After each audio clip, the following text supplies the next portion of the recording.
Good morning, it's Bravo 351 with a tutorial video on a 5.7 Vortec.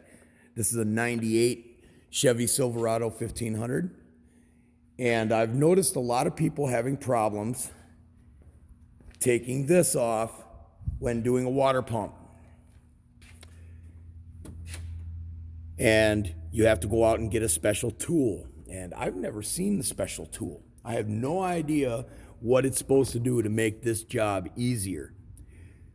And I've watched a couple of tutorials on YouTube already about maybe putting a vice grip back in here somewhere, and if you could ever fit it against the block, and wada. Bro, that ain't gonna do it. So let me show you how I did it. And maybe this will work a little bit easier for you. See these 4 bolts here that are holding on the pulley? Okay, these are 10 millimeter. Grab you a 10 millimeter box wrench and a pipe. Some kind of a pipe. If you have a large crescent wrench for that big nut right there, you may want to use that. But if you have access to an 1 3/16 or sorry, 1 3/8 proper wrench, I would advise you use that and get it in there, wedge it in as best you can. Now,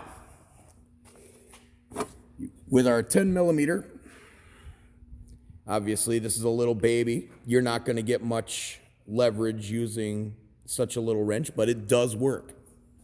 It only works one way. These bolts here are going to snap if you put too much pressure on them. But if you use the box end and you find one that's close enough, see how it's going to hit that other bolt?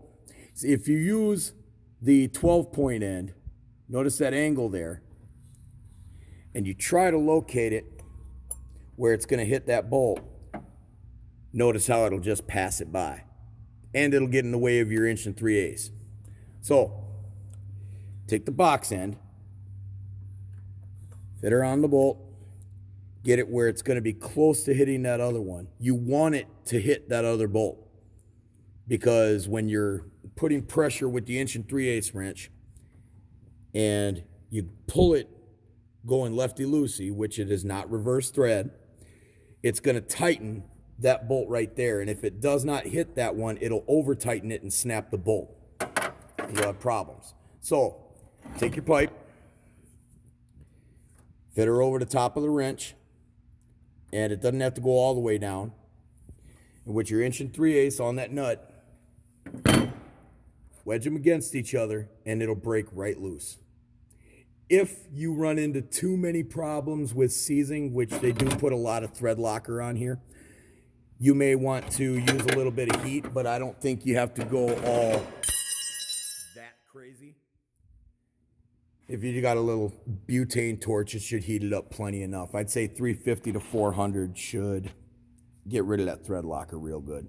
So anyways, I'm hoping that this helps somebody out and saves somebody a little bit of time, because I'll be honest, the other ones didn't save me any time. So thank you very much for watching, and I'll see you next time.